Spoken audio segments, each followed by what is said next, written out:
Good morning. आज आपण scope 2025-26साठी जे स्कॉपचं हे निघालं आहे त्याच्यात SCRT महाराष्ट्राने काय काय नोटिफिकेशन काढले ते बघूया. त्याच्यासाठी MAA.AC.in किंवा महाराष्ट्र SCRTवर गेलो मी. तिथे SQAAF वर क्लिक केलं. आता इथे आलेलं आहे school quality assessment and assurance framework. त्याच्यात सन 2025-26चं स्वयंमूल्यांकन पत्र व सूचना आहे. त्याच्यामध्ये जी सूचना त्यांनी काढलेली तिच्यामध्ये एक महत्त्वाचं शेवटी दिलेलं आहे बघा. शेवटी ते डिटेल तुम्हाला वाचता येईल, पण शेवटी 16 मार्च ते 15 एप्रिलला 6 वाजेपर्यंत आपल्याला उपलब्ध आहे भरण्यासाठी. आणि मुख्याध्यापक यांना सर्वसाधारण सूचना दिलेल्या आहे की मार्गदर्शक पुस्तिका पूर्ण वाचायची आहे. पुरावे ईमेल IDशी संलग्न असणाऱ्या गुगल ड्राईव्हवर जतन करून ठेवायचे आहे. गुगल ड्राईव्हवर सेव्ह करताना मानक क्रमांक नमूद करून फाईल सेव्ह करायची आहे. नंतर ॲप वापरताना सूचना मुख्याध्यापकांनी आपल्या मोबाईलमध्ये www.ma.ac.in या वेबसाईट्सवर कॉप टॅबमधील क्रमांक 8 मध्ये देण्यात आलेल्या स्कॉप महाराष्ट्र ॲप डाउनलोड करायचं आहे. बघूया तिथे बघा 8वर स्वयंमूल्यांकनासाठी जी लिंक आहे त्याच्यामध्ये हे स्कॉपचं ॲप दिलेलं आहे. ते आधी आपल्याला डाउनलोड करायचं आहे. आता ते डाउनलोड झालेलं आहे, जवळपास होतं आहे.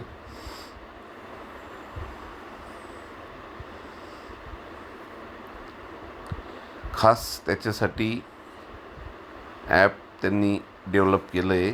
आणि ते ओपन केल्यावर UDIS नंबर टाकायचा आहे आपण आपल्या शाळेचा, आणि त्या पद्धतीने ॲपवर आपण आपली माहिती नंतर भरणार आहोत. बरोबर. तर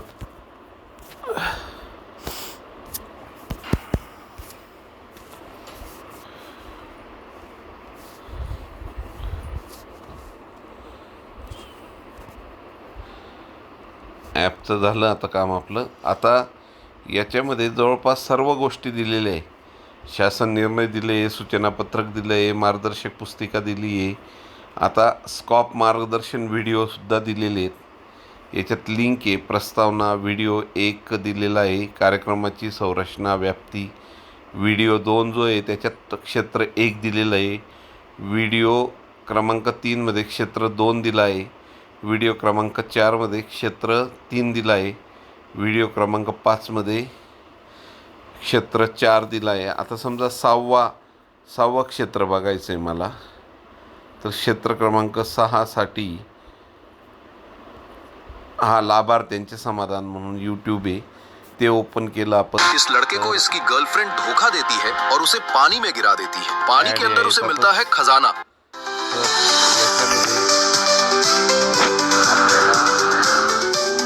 लाभार्थ्याचे समाधान 6वं क्षेत्र जे ते लाभार्थ्याचं समाधान आहे. आणि त्याच्यामध्ये आपल्याला स्कॉपचं मार्गदर्शनामध्ये उपक्षेत्र 6.1 ते 6.7. नमस्कार, मी सारिका शिंदे. आपले या व्हिडिओमध्ये स्वागत करते. SQAAF मधील त्यांना आपण हा व्हिडिओ ट्रान्सफर करू शकतो. ज्या आपल्या बंधू भगिनीला आपण ते क्षेत्र दिलेलं आहे त्याला आपण तो व्हिडिओ टाकू शकतो आणि तो व्हिडिओ बघून त्या पद्धतीने ते क्षेत्र बघू शकतो. आणि सर्वात महत्त्वाचं आपल्याला स्कॉप्सने यावेळेस एक संधी उपलब्ध करून दिली. आणि ती संधी म्हणजे आपल्याला श्रेणी मिळवलेल्या शाळांचे मानकनिहाय पुरावे कोणते टाकले होते त्यांनी, तर ते पुरावे आपल्याला दिसतात. म्हणजे ची जी शाळा आहे माध्यमिक शाळा, तिने कोणते पुरावे टाकले होते. खाजगी अनुदानित शाळा, प्रायव्हेट ॲडेड, तर त्याच्यामध्ये आता सध्या दिसत नाही आहे ते पुरावे. ठीक आहे. आता आपल्याला गव्हर्मेंटने जे पुरावे दिलेले आहेत ते बघूया आपण. ते माझ्या मते 7व्या याच्यामध्ये स्कॉप निहाय क्षेत्र निहाय स्तर निहाय पुरावे 7मध्ये ते ओपन केलं. ओपन केल्यानंतर असे तुम्हाला एक्सेल शीट मिळेल सर्व क्षेत्रांची, आणि तुम्ही ती एक्सेल शीट आहे ती तुम्ही शेअर करून घ्यायची आहे, आपल्या PDF करायची त्याची, आणि ती आपल्या ग्रुपला टाकायची. शाळेच्या ग्रुपला टाका, किंवा आता मी समजा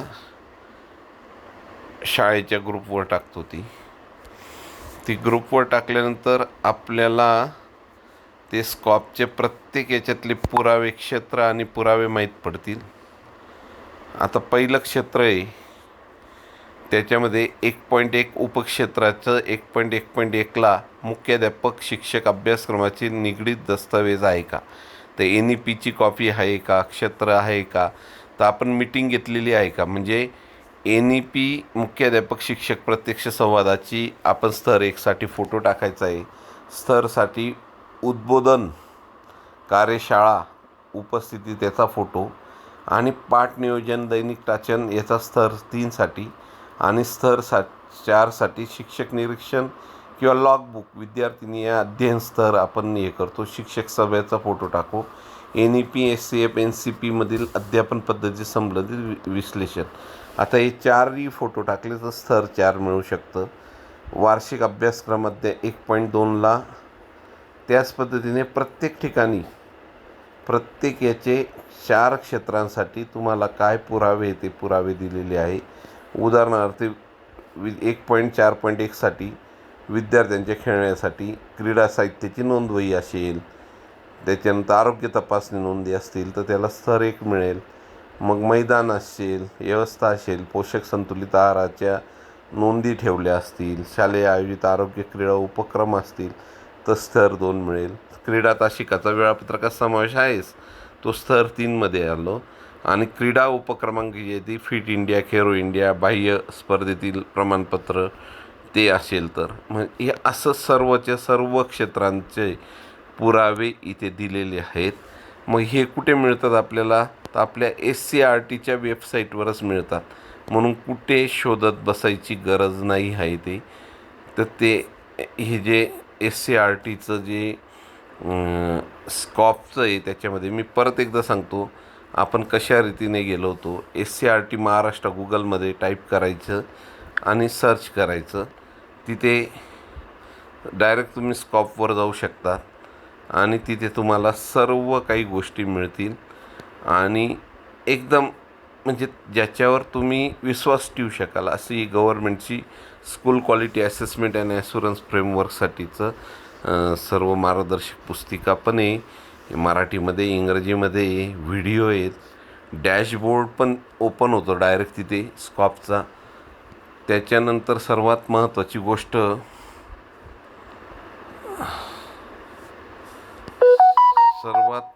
गोष्ट 7व्याला तुम्हाला विषयनिहाय PDF माहीत पडते. आणि तुम्हाला जो ॲप आहे, ॲप पण आपण डाउनलोड केलेला आहे. तो ॲप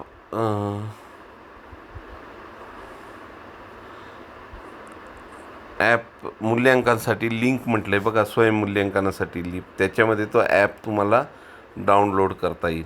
ते लिंक म्हटलेलं आहे तिथे.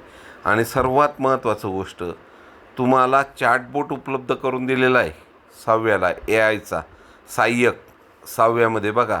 तो ओपन केला आणि मी त्याला सांगितलं त्या सहाय्यकाला स्टार्ट टायपिंग, की मला 118 मानक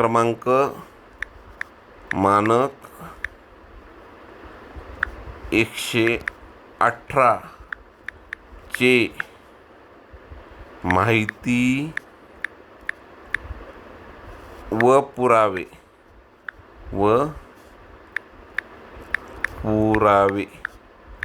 मराठीत देणे